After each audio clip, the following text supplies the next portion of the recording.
இது ஃபர்ஸ்ட் மலேசியாவின் செய்திகள் உங்களுக்காக.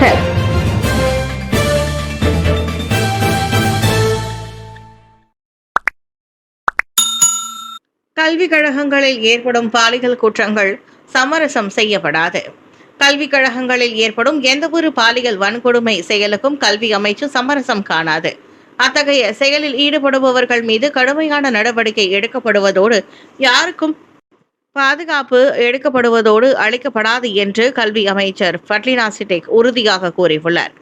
அண்மையில் மலாக்காவில் உள்ள பள்ளி ஒன்றில் மாணவி ஒருவருக்கு நிகழ்ந்த பாலியல் வன்கொடுமை குற்றம் மிகவும் வருத்தமளிக்கக்கூடியது என்று நேற்று தனது அதிகாரப்பூர்வ முகநூல் பதிவில் ஃபட்லினா குறிப்பிட்டிருந்தார்.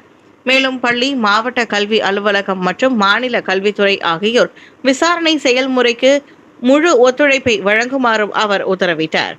அனைத்து கல்விக் கழகங்களின் நிர்வாக தரப்பினர் தற்போது பயன்பாட்டில் உள்ள பாலியல் ஒழுங்கின நிர்வகிப்பு வழிகாட்டிகளை பின்பற்ற உத்தரவிடப்பட்டுள்ளது.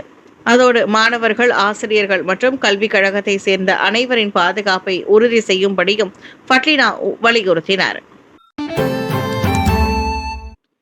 பாங்கி அருகே பேருந்து தடம் புரண்டதில் ஒருவர் பலி. நேற்று அதிகாலை ஸ்லாங்கூர் பாங்கி அருகே வடக்கு தெற்கு நெடுஞ்சாலை கிலோமீட்டர் 293.4 பேருந்து ஒன்று தடம் புரண்டு அடையாள பலகையில் மோதி விபத்துக்குள்ளானதில் ஒருவர் பலியானார். மேலும் 18 பேர் காயமடைந்தனர். அச்சம்பவம் தொடர்பில் அதிகாலை மணி 2:57 அளவில் தமது தரப்பிற்கு அவசர அழைப்பு கிடைத்ததாக ஸ்லாங்கூர் மாநில தீயணைப்பு மற்றும் மீட்புத்துறை செயல்பாட்டு பிரிவு உதவி இயக்குநர் அகமது முக்லிஸ் முக்தார் குறிப்பிட்டார். இந்த விபத்தில் 59 வயதான ஆடவர் பேருந்தில் சிக்கி உயிரிழந்ததை சுகாதார அதிகாரிகள் உறுதிப்படுத்தினர். இதனையே காயமடைந்த 18 பேர் சம்பவ இடத்திலேயே சிகிச்சை பெற்றனர். பாங்கி, ஸ்ரீ கெமகான் மற்றும் KLIA-வின் தீயணைப்பு மற்றும் மீட்பு நிலையங்களை சேர்ந்த 18 உறுப்பினர்களுடன் தீயணைப்பு எந்திரங்களும் மீட்பு நடவடிக்கையில் ஈடுபட்டன. மாணவியை பாலியல் பலாத்காரம் செய்ததாக சந்தேகிக்கப்படும் 4 மாணவர்கள் தடுப்பு காவல். கடந்த வாரம் மலாக்காவில் உள்ள பள்ளி ஒன்றில் 15 வயது மாணவியை மாறி மாறி பாலியல் பலாத்காரம் செய்ததாக சந்தேகிக்கப்படும் 4 மாணவர்கள் 6 நாட்களுக்கு தடுத்து வைக்கப்பட்டுள்ளனர். அந்நால்வரும் அடுத்த மாதம் SPM தேர்வை எழுதவுள்ள மாணவர்களாவர். விசாரணைக்கு உதவும் பொருட்டு அம்மாணவர்களுக்கு எதிரான தடுப்பு காவல் உத்தரவை ஆயர்குரோ மேஜிஸ்ட்ரேட் நீதிமன்றத்தில் துணை பதிவாளர் SA ஆராதனா வெளியிட்டதாக மலாக்கா மாநில போலீஸ் தலைவர் டாக்டர் ஜுல்கைரி முக்தார் தெரிவித்தார். கூட்டாக பாலியல் பலாத்காரம் செய்ததால் இச்சம்பவம் குற்றவியல் சட்டம் செக்ஷன் 375B-இன் கீழ் விசாரிக்கப்படுவதாக டாக்டர் சுல்கைரி நேற்று வெளியிட்ட அறிக்கையில் குறிப்பிட்டார்.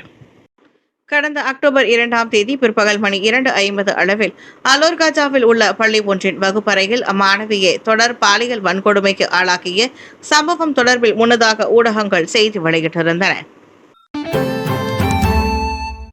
நாட்டின் விளையாட்டுத்துறைக்கு அரசாங்கம் தொடர்ந்து வலுவான ஆதரவை வழங்கும். பொருளாதாரம், அறிவுசார் மற்றும் கலாச்சார முன்னேற்றத்திற்கு ஏற்ப நாட்டின் விளையாட்டுத்துறை செயல்படுவதை உறுதி செய்யும் வேளையில் அரசாங்கம் அத்துறைக்கு தொடர்ந்து வலுவான ஆதரவை வழங்கும். விளையாட்டுத்துறைக்கான வெற்றிக்கு பங்களிப்பவர்களை பாராட்டுவதோடு இளைஞர் மற்றும் விளையாட்டுத்துறை அமைச்சர் ஹன்னாயோவுடன் இணைந்து அத்துறையின் தேவைக்கு தாம் உதவவிருப்பதாக பிரதமர் டாக்டர் ஸ்ரீ அன்வார் இப்ராஹிம் தெரிவித்தார். நிச்சயமாக ஹன்னாயோவும் நானும் எங்களால் முடிந்த அனைத்து வழிகளிலும் உதவ முயற்சிப்போம். சிறியது முதல் பெரியது வரை இந்த நாடு பொருளாதார ரீதியாகவும் கலாச்சார ரீதியாகவும் அதிகாரப்பூர்வமாகவும் முன்னேற விரும்புவதால் சாத்தியமான அனைத்தையும் செய்வோம் என்று பிரதமர் கூறினார். சனிக்கிழமை பேராக் ஈப்போவில் நடைபெற்ற 2025ஆம் ஆண்டு தேசிய விளையாட்டு தினத்தை தொடக்கி வைத்து உரையாற்றும் போது பிரதமர் அவ்வாறு தெரிவித்தார். 2026 வரவு செலவு திட்டத்திற்கு இந்திய சமூகத்தினர் நல்ல வரவேற்பு. பிரதமர் டாக்டர் ஸ்ரீ அன்வார் இப்ராஹிம் தாக்கல் செய்த 2026 வரவு செலவு திட்டம் மக்களிடையே நல்ல வரவேற்பை பெற்றுள்ளது. குறிப்பாக இன அடிப்படையில் இன்றி தேவைகளின் அடிப்படையில் பிரதமர் தாக்கல் செய்த 47,000 கோடி ரிங்கிட் மதிப்பிலான வரவு செலவு திட்டத்தை இந்திய சமூகத்தினரும் வரவேற்றனர். அது குறித்து பெர்னமா செய்திகள் மேற்கொண்ட கண்ணோட்டத்தில் மக்கள் தங்களின் மன நிறைவை நம்முடன் பகிர்ந்து கொண்டனர். மக்களின் தேவைகளை முன்னிறுத்தி மக்களின் கோரிக்கைகளுக்கு செவிசாய்த்து கல்வி, சுகாதாரம், பொருளாதாரம், வர்த்தகம், வேலைவாய்ப்பு போன்ற முக்கிய துறைகளுக்கு முக்கியத்துவம் வழங்கி 2026 வரவு செலவு திட்டத்தை அரசாங்கம் தாக்கல் செய்துள்ளதை பொதுமக்கள் வரவேற்றனர். பிரதமர் நிகழ்த்திய உரை எங்களுக்கு திருப்தி அளிக்கிறது. வரவு செலவு திட்டத்தை கேட்டவுடன் மனதில் மகிழ்ச்சி ஏற்பட்டது. அவர் இனிமேலும் மக்களின் நலனுக்காக பல நன்மைகளை செய்வார் என எதிர்பார்க்கிறோம் என்று பொதுமக்களில் ஒருவர் தெரிவித்தார். 2026 வரவு செலவு திட்டம் மக்களின் சமூக நலனை கருத்தில் கொண்டு வரையப்பட்டுள்ளதால் இது மக்களிடையே நம்பிக்கையையும் அதிகரித்துள்ளது. ஆசியானின் முழு உறுப்பினராக திமோர் லெஸ்தே அதிகாரப்பூர்வமாக உறுதிப்படுத்தப்படும். அக்டோபர் 26ஆம் தேதி ஆசியானின் முழு உறுப்பினராக திமோர் லெஸ்தே அதிகாரப்பூர்வமாக உறுதிப்படுத்தப்படும். திமோர் லெஸ்தேவை நிரந்தர உறுப்பினராக ஏற்றுக்கொள்வதை உறுதி செய்வதற்கு வெளியுறவு அமைச்சின் மூலம் மலேசியா முயற்சிகள் மேற்கொண்டு வருவதாக ஆசியான் தலைவரும் பிரதமருமான டத்தோஸ்ரீ அன்வார் இப்ராஹிம் தெரிவித்தார். ஆரம்பத்திலிருந்தே நாங்கள் அதை ஆதரித்தோம். ஆனால் அண்மைய காலமாக ஆசியானின் நிரந்தர உறுப்பினராக திமோர் லெஸ்தே ஏற்றுக்கொள்ளப்பட்டுள்ளதை உறுதி செய்ய நாங்கள் கடுமையாக உழைத்து வருகிறோம். மேலும் வெளியுறவு அமைச்சின் ஒத்துழைப்புடன் அக்டோபர் 26ஆம் தேதி திமோர் லெஸ்தே அதிகாரப்பூர்வமாக நிரந்தர உறுப்பினராக அங்கத்துவம் பெறும் என்றார் அவர். சனிக்கிழமை பேராக் இஸ்கந்தார் பெட்ரனஸ் தொழில்நுட்ப பல்கலைக்கழக மாணவர்களுடனான தெமு அன்வார் நிகழ்ச்சியில் கலந்து கொண்ட அன்வார் இவ்வாறு கூறினார். இளைஞர்களிடையே வேலையின்மை, ஆங்கில மொழி தேர்ச்சி இல்லாததே காரணம். இளைஞர் மற்றும் விளையாட்டு அமைச்சின் கீழ் ராகன் மூடா திட்டத்திற்காக பெறப்பட்ட நிதி ஒதுக்கீடு இளைஞர்களிடையே வேலையின்மை பிரச்சனையை குறைக்க பயன்படுத்தப்படும். ஆங்கில மொழிகள் தேர்ச்சி மற்றும் புலமை இல்லாதது அடையாளம் காணப்பட்ட காரணங்களாகும் என்று அதன் அமைச்சர் ஹன்னாயோ தெரிவித்தார். ராகன் மூடாவின் கீழ் 10 பயிற்சி திட்டங்களில் ஒன்றான ராகன் மாஹிர் திறன் பயிற்சியின் வழி இம்முயற்சி மேற்கொள்ளப்படும் என ஹன்னாயோ கூறினார். பலருக்கு ஆங்கிலம் தெரியாது அல்லது சரளமாக பேச தெரியாது என்பதை இளைஞர்களிடையே வேலையின்மைக்கு நாங்கள் கண்டறிந்த காரணங்களில் ஒன்று.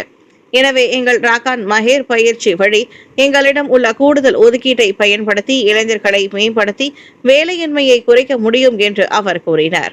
சனிக்கிழமை பேராக் ஈப்போவில் நடைபெற்ற தேசிய அளவிலான 2025ஆம் ஆண்டு தேசிய விளையாட்டு தினத்தின் தொடக்க விழாவுக்கு பின்னர் ஹன்னா செய்தியாளர்களிடம் பேசினார். கடுமையான அமலாக்கம் 1550 கோடி ரிங்கிட்டை மீட்டது அரசாங்கம். கடுமையான அமலாக்கத்தின் வெற்றியை தொடர்ந்து 2 ஆண்டுகளுக்குள் நாட்டின் வருவாய் 1550 கோடி ரிங்கிட்டை அரசாங்கம் மீட்டது. அதனைத் தொடர்ந்து ஊழல், மோசடி மற்றும் முறையற்ற வணிக கட்டமைப்பு ஆகியவற்றில் இருந்து நாட்டை தூய்மைப்படுத்த அரசாங்கம் கடப்பாடு கொண்டுள்ளதாக பிரதமர் டத்தோஸ்ரீ அன்வார் இப்ராஹிம் தெரிவித்தார். நாட்டிற்கு தீங்கு விளைவிக்கும் செயல்களில் ஈடுபடும் உயர் பதவியில் உள்ளவர்கள் உட்பட எந்தவொரு தரப்பினரும் சட்ட நடவடிக்கையில் இருந்து தப்பிக்க முடியாது என்பதை உறுதி செய்யும் அரசாங்கத்தின் உறுதிப்பாட்டை அந்த வெற்றி நிரூபித்துள்ளதாகவும் பிரதமர் அன்வார் இப்ராஹிம் கூறினார். கொள்கைகளையும் மிரட்டி பணம் பறிக்கும் நடவடிக்கைகள் எவ்வளவு காலமாக நடந்து வருகின்றன. 2 வருடங்களாகவே நான் கடுமையாக இருப்பதனால்தான் அனைத்து அமலாக்க நிறுவனங்களுக்கும் நான் சொல்வது இதுதான். சமரசம் செய்ய வேண்டாம், ஊழல் வேண்டாம், கடத்தல் வேண்டாம், மோசடி கும்பல் மற்றும் முறையற்ற வணிக கூட்டமைப்பு வேண்டாம். அவர்கள் மக்களிடம் இருந்து திருடுகிறார்கள். ஆகையால் அவர்களை முற்றிலும் முறியடிக்க வேண்டும் என்றார் அவர். நாட்டின் வருவாயை கொள்ளையடிக்கும் மோசடி கும்பல்கள் மற்றும் முறையற்ற வணிக கூட்டமைப்புகள் உட்பட எந்தவொரு தரப்பினருடனும் அரசாங்கம் சமரசம் செய்யாது என்றும் அன்வார் திட்டவட்டமாக தெரிவித்தார்.